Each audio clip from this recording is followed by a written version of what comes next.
Hey guys, welcome back to the Genesis One podcast. I am Comfort, your host. Glad to have you back. If you're new, welcome to the Gen One family. Make sure you like this page, share this video, subscribe, and stay connected with us. So, yeah, let's get right into why we are here today. New episode. I'm so excited.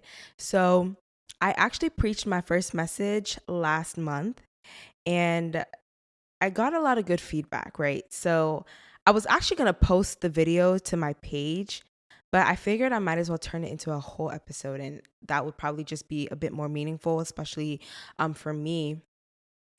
And the topic was walking through fire.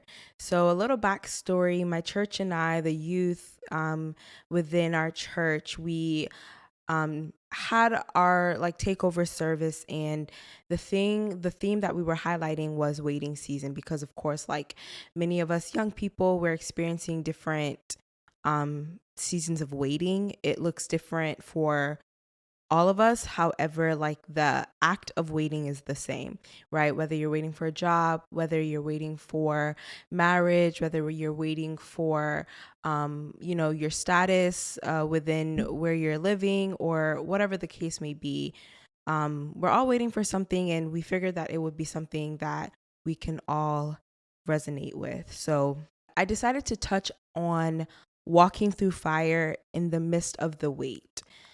So I took my text from Isaiah 43, verse 2 in the New King James Version. And it says, "When you pass through the waters, I will be with you, and through the rivers, they shall not overflow you." And this is the part that I was emphasizing. It says, "When you walk through the fire, you shall not be burned, nor shall the flames scorch you." I started with that because I wanted people to understand that, walking through fire, that's not something any of us want to experience, right? When you think of fire, when you see fire, you can't imagine walking through it, avoiding it altogether, right? That's what we want to do. However, the thing about it is that walking through that fire, experiencing what you're experiencing, all of it is tied to purpose. And that's how God has destined our lives, right? There's a reason why the Bible tells us, "Before I formed you, I knew you," right? And this is because the Lord exists in and out of time, right? He exists in and out of season, meaning that He knows the beginning from the end. But however, because we are human, because we are natural man, we're not able to see the same things that the Lord can see, right? We're able to see that which He does reveal to us, because the Bible does tell us that He reveals in part. But we're not able to see the end from the beginning the way the Lord can. So what we see is the trial, the problem. We see directly what's in front of us. But the Lord is able to see the end. The Lord is able to see that which you'll become. Right? The Lord is able to see how you will come out of this victorious, because it is in our destiny to come out of every situation victorious. Why? Because we have the Lord on our side. Waiting in general is always tied to purpose, right? So, what's needed in this moment is faith. What's needed in this moment is trust, knowing that God is the author and the finisher of your life, knowing that He has created everything on this earth to favor you, knowing that He literally has you in the palm of His hands, knowing that He knows the number of the hairs on top of your head. If you understand that this is the God that you serve, that this is who Abba is, then it makes it doable. It makes it possible. It makes it easier. It makes it less painful when you're experiencing a waiting season. I was able to speak about a journey that I experienced, and it was February 7th, 2020. And this was the moment that I will never forget, because it was the day that I failed my first NCLEX exam. And just 2 months prior to that, I had recently graduated from nursing school. So I understood that this was the next thing that I needed to accomplish before finally becoming a nurse. With limited understanding of who God was, the moment I failed that exam, of course, I immediately believed that the Lord had broken my heart. I immediately believed that the Lord had let me down, right? But that was due to my limited understanding.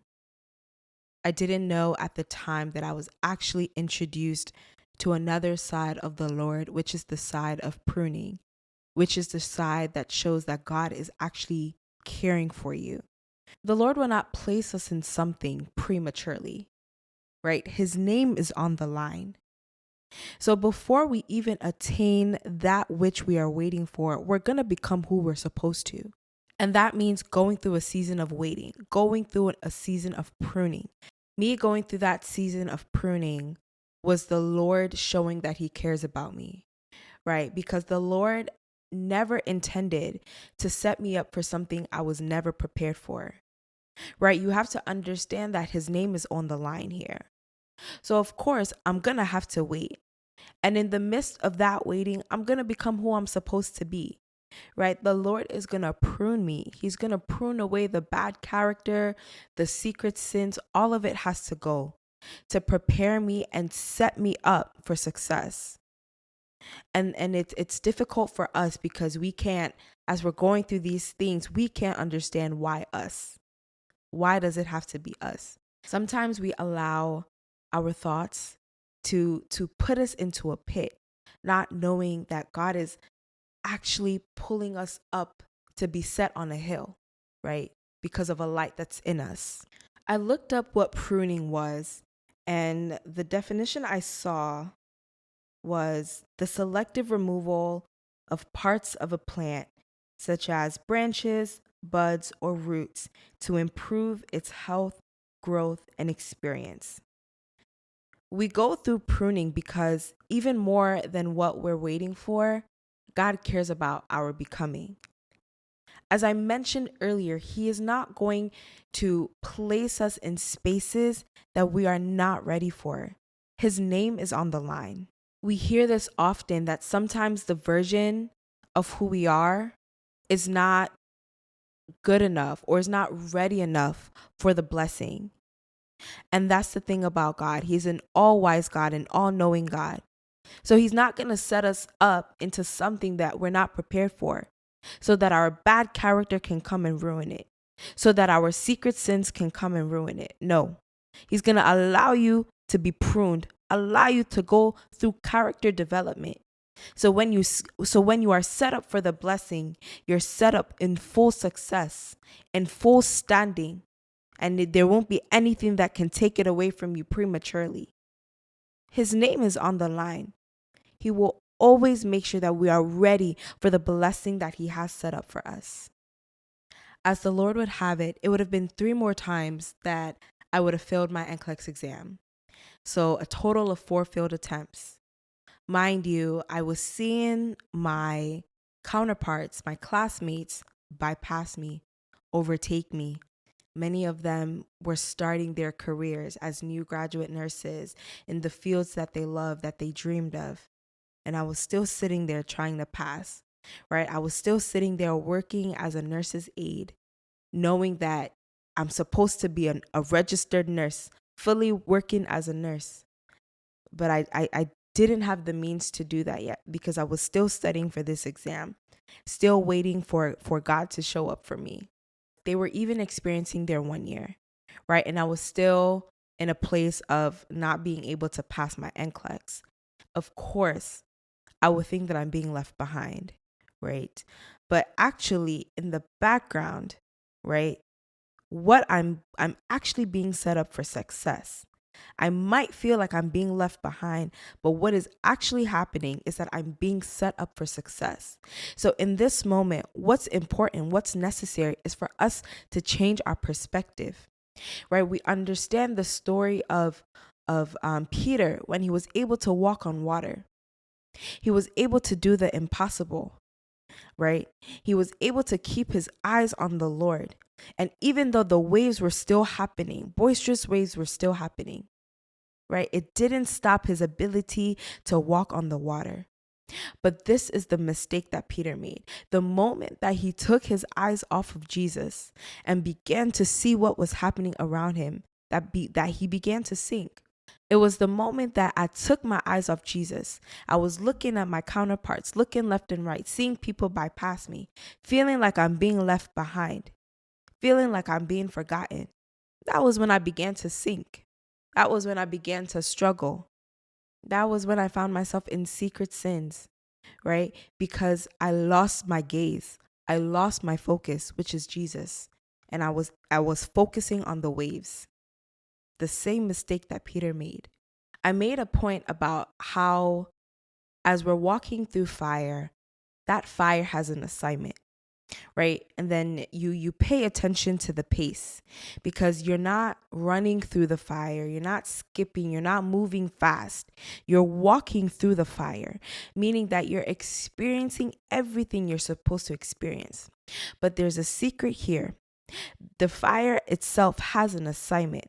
And there's also a mystery that we see in the book of Daniel. In Daniel chapter 3, I'm going to look it up because I don't want to misquote it.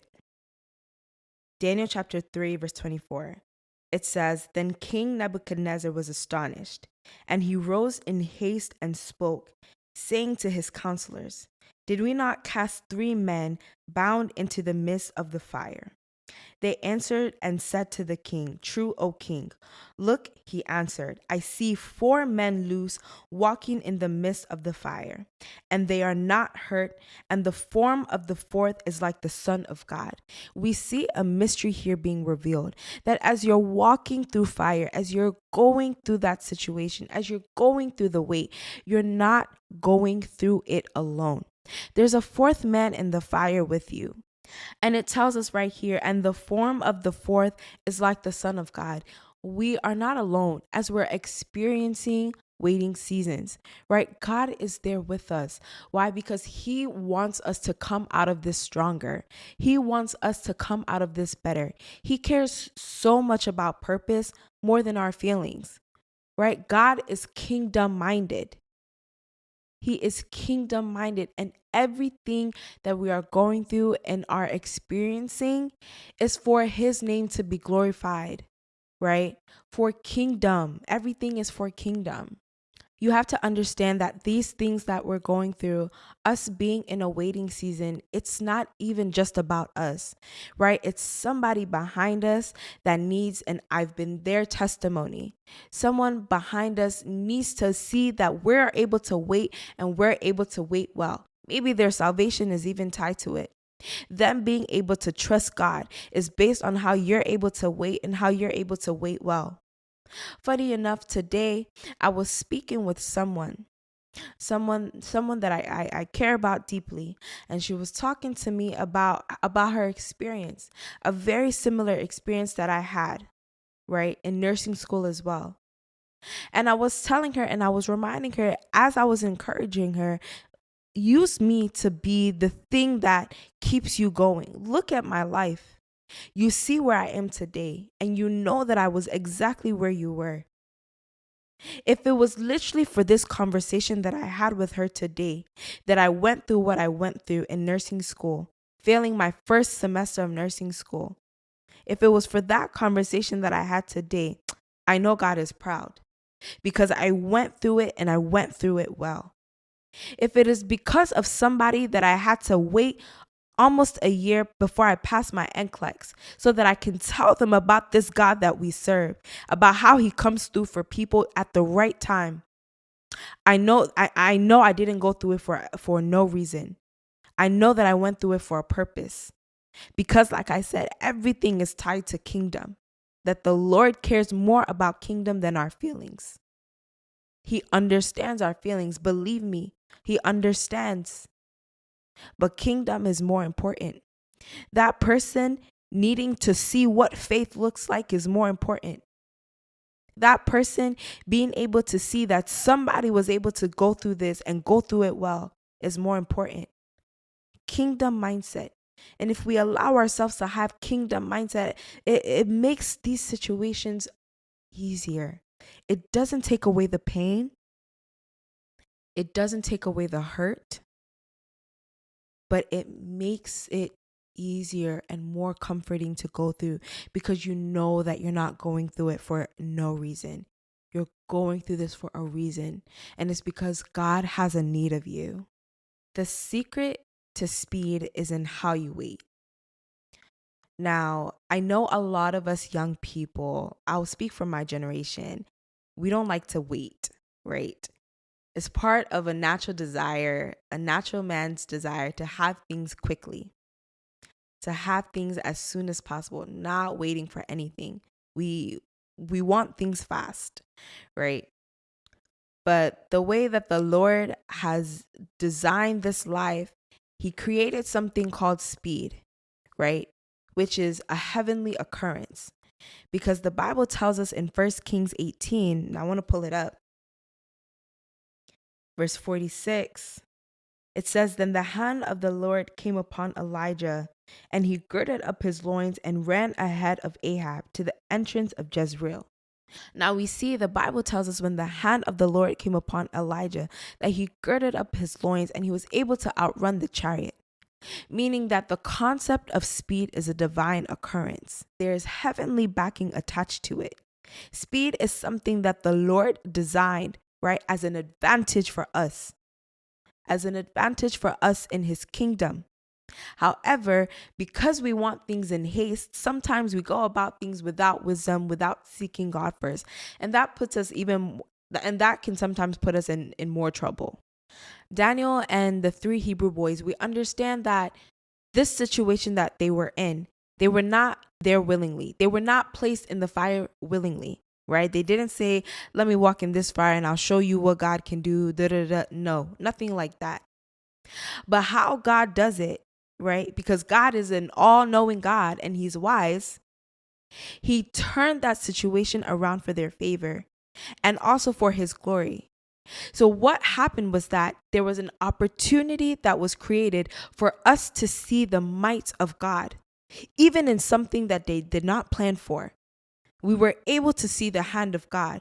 When the Bible tells us that a 4th man was in the fire with them, it was God's wisdom orchestrated. It was the might of God orchestrated in that situation. And as I round up, I wanted to also just talk about the importance of remaining joyful as you wait, or as we go through waiting seasons, or as we're walking through fire, right? Because joy is a choice.